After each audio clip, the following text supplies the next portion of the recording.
Hello, bonjour à toutes les mamans et à toutes les futures mamans, j'espère vraiment que vous allez bien. Je vous retrouve aujourd'hui pour voir ensemble quelques maux de grossesse qu'on peut expérimenter lors de ce premier trimestre de grossesse. Est-ce que vous êtes bien installés, vous êtes prêtes? Allez, c'est parti!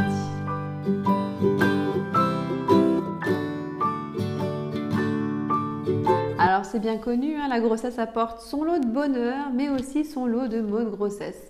Je voulais juste nuancer que chaque grossesse est différente, donc c'est possible que vous ne ressentiez absolument rien, un petit peu, beaucoup, passionnément, à la folie, ces maux de grossesse, voire même que vous en ayez d'autres qui ne sont pas cités, mais j'ai essayé d'en mettre pas mal pour vraiment essayer de toucher un maximum de femmes enceintes. Et mon but dans tout ça, c'est que vous ne vous sentiez pas seule et que vous soyez rassurée. Donc vous pouvez aussi en ressentir, mais à des degrés chacune complètement différents. Et du coup, alors c'est parti, on va commencer, on va voir ça. Alors le premier, c'est le plus répandu, ça va être les nausées. Oh les cœurs! Donc sachez que vous n'êtes pas la seule. La moitié des femmes enceintes expérimentent des nausées au cours de leur grossesse. Donc à des degrés divers, certes, ça peut être de manière isolée ou bien au contraire chronique, comme Kate Middleton, elle en avait souffert pendant ses 3 grossesses. D'ailleurs, elle disait récemment que l'hypnose prénatale l'a vraiment aidée à se soulager. Donc voilà, c'était un petit peu la Minute People. Mes conseils de gigoteuse, c'est d'éviter d'avoir le ventre vide ou au contraire trop plein. Donc il faut vraiment trouver un bon équilibre. En général, on conseille de ne pas se lever le ventre vide. Donc vous pouvez par exemple croquer quelques petites céréales sèches avant de vous lever et de fractionner les repas dans la journée pour maintenir en fait une glycémie constante. C'est vraiment ça le secret en fait.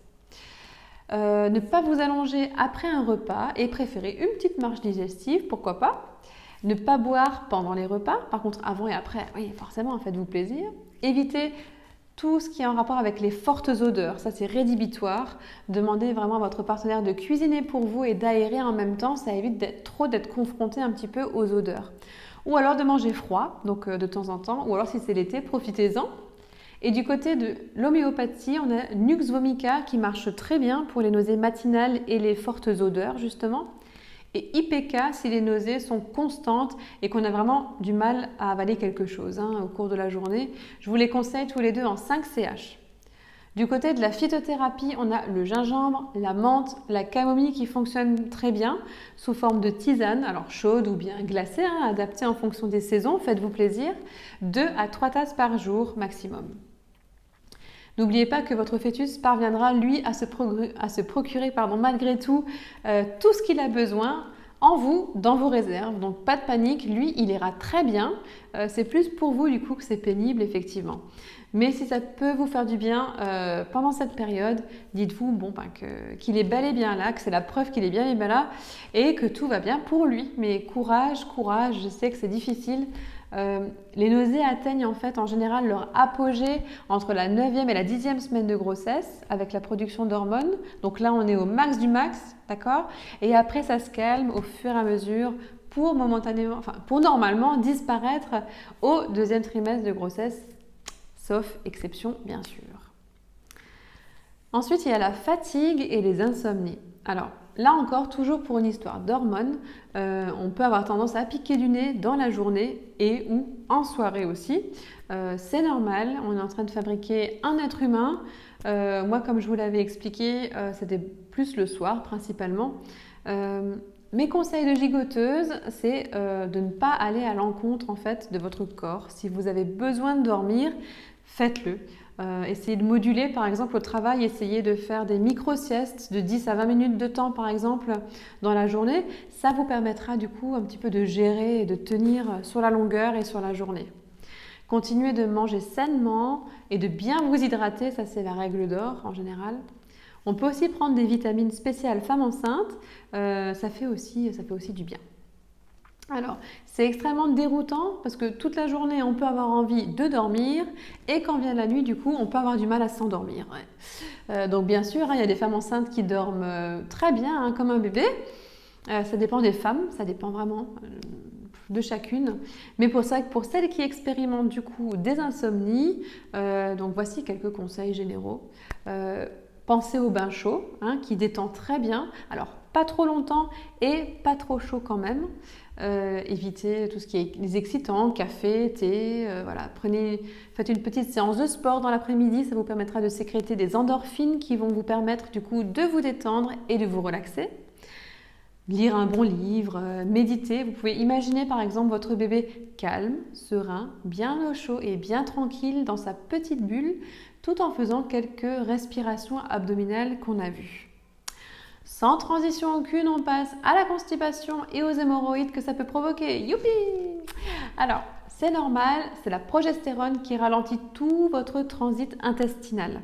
Donc, on vous conseille de boire de l'eau régulièrement, de faire des repas réguliers riches en fibres, donc de la pomme, des choux de Bruxelles, des carottes, des oranges, des fruits secs, etc. De marcher ou bien de faire un petit peu d'exercice. Et si vraiment c'est la cata, vous pouvez toujours manger quelques petits pruneaux, ça soulagera la constipation à l'occasion, mais c'est en aucun cas pas un traitement de fond. Donc il en va de même pour l'eau épars. Et si ça devait se finir en hémorroïdes, encore une fois, boire de l'eau, éviter les thés, les cafés, les épices et vous pouvez appliquer localement des compresses avec des glaçons. Alors pas directement sur la peau, hein, mais plutôt voilà, vous enveloppez les glaçons dans la compresse et vous appliquez du coup directement. Et ce qui marche aussi en application locale, c'est la pommade au millepertuis que vous pouvez conserver au réfrigérateur. Attention, en général, pendant la grossesse, on nous prescrit aussi des compléments de fer qu'on a vraiment besoin, mais après le fer constipe pas mal, donc surveillez bien votre alimentation. Autre chose, les seins tendus et douloureux. Alors, mes secrets pour soulager un petit peu la douleur, en homéopathie, ce qui marche bien, c'est Phytolacca en 5CH ou bien Apis mellifica si la douleur ressemble plus à des pics, donc le tout en 5CH aussi. La nuit, on peut aussi dormir avec une brassière douce sans armature, si c'est la nuit vraiment que ça vous gêne le plus. Et bien sûr, toujours et encore, boire beaucoup d'eau. Et pour finir, on va voir les brûlures d'estomac. Donc, toujours et encore, les hormones, là pour le coup, là c'est la relaxine qui va amener en fait à un relâchement de la valve qui ferme en fait l'estomac et l'œsophage. Donc hop, toute l'acidité a tendance à remonter dans l'œsophage. Et c'est un petit peu comme pour bébé, hein. Un bébé qui naît, il peut avoir lui aussi ce fameux clapet qui, alors lui pour le coup, n'est pas encore mature et donc peut causer en fait des espèces de reflux. Donc comme pour lui, on va vous conseiller de ne pas vous allonger immédiatement après les repas. On va aussi réduire du coup la consommation de thé, de café, de chocolat, d'aliments acides et d'éviter du coup de boire en mangeant et de manger lentement et par petites quantités. Donc voilà pour ce premier trimestre. Alors, vous avez vu qu'il y a des conseils qui reviennent régulièrement. Il y en a qui fonctionnent du coup pour plusieurs choses. Certains de ces maux de grossesse disparaîtront progressivement pour laisser peut-être la place ou non au deuxième trimestre à d'autres. Pour certaines femmes, ceux évoqués au deuxième trimestre sont déjà présents depuis le premier trimestre. Tout est vraiment variable, on est vraiment toutes différentes et tant mieux. Voilà, donc j'espère vous avoir donné plein d'outils pour mieux vivre ce trimestre.